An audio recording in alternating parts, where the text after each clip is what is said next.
We've got to talk about this Dragon Ball Z Kakarot supposed retcon slash changing of the story in the manga. Dragon Ball Z Kakarot has been out for about a day now, and people are already discovering some very interesting things about the game. Now, I want to clarify something before we go any further. Dragon Ball Z Kakarot is a video game. Yes, Toriyama is helping by inserting more scenes and helping them out with certain things, as well as a Dragon Room. That does not make the game canon. People keep saying this game is canon because some comicbook.com trash article said that it was, or something of that nature. It's just a video game. They're adding some extra stuff that wasn't in the original manga, but that does not make it any more canon than the original manga. The original manga is the gospel when it comes to Dragon Ball. Point blank. And this game, whether or not you like it or not, does have Toriyama helping, but Toriyama also helped with Dragon Ball Online and Dragon Ball Heroes, and nobody refers to that as being canon. So it's just a game. Let's not take it as anything more than just a game. Now, there's one thing about the game that came to me this morning that I want to discuss, and that is this weird retcon about Piccolo destroying the moon in the early parts of Dragon Ball Z. So early in the game, there's a story portion that talks about the early days of DBZ with Gohan training with Piccolo, and it says here, and I quote, "Much like his father, Gohan is capable of transforming into a great ape upon viewing a full moon. Similar to how Master Roshi destroyed the moon when Goku transformed, which was back in Dragon Ball, Piccolo destroys the moon when Gohan transforms, or so it seems. In truth, Piccolo creates an illusion in which the moon only appears to be destroyed." That is directly from DBZ Kakarot, and also Dragon Ball Hype checked with his translator, and apparently this is also in the Japanese version. I thought initially it might have been a mistranslation, but no, it's in both versions.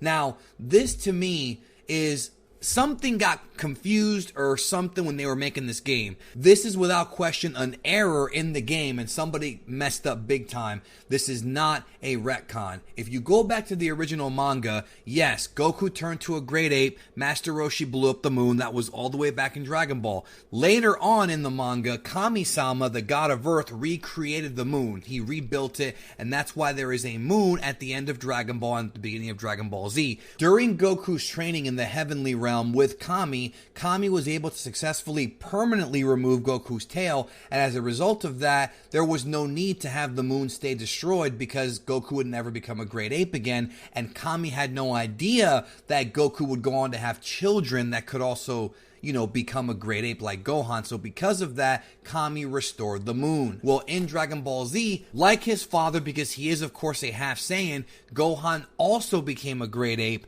and Piccolo had to destroy the moon in order for that to happen. The moon is destroyed during the Saiyan saga, point blank. In fact, further information to confirm this comes later on when Vegeta arrives on Earth. When Vegeta arrives on Earth, and Goku defeats him in the first part of their battle, he has to create an artificial moon in order to become a great ape. And he even states in the manga that he came to Earth on a day knowing there would be a full moon, just in case he had to become a great ape. So he already knew ahead of time that there was a possibility he may not win the fight, or maybe be jumped or whatever. So he already had that as a backup plan. But when he arrived on Earth, there was no moon because Piccolo destroyed the moon. And that's why Vegeta even created the artificial moon to become a great ape. Now, what this could be a reference to, most likely, is Dragon Ball Z Episode 18, which was mostly a filler episode, and that featured Goku's ship broadcasting a beam into the skies,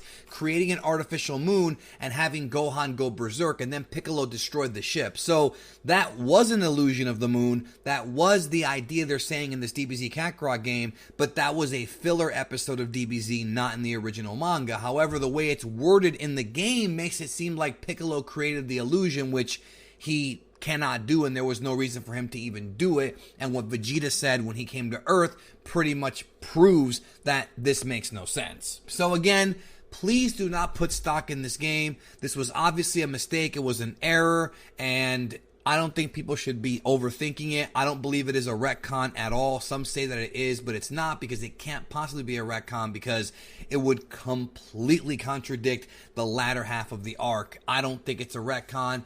Y'all gotta stop putting stock in DBZ Kakarot. Yes, Toriyama helped out with the game. Yes, he came up with extra content. That does not make it canon. I'm sorry, but it doesn't. It's just a video game and the creator helped out with it. That happens frequently in many franchises. Dragon Ball is no different. Thank you so much for watching this quick little debunk, and enjoy DBZ Kakarot, but remember, the manga is #1. Thank you for watching. Talk to you soon.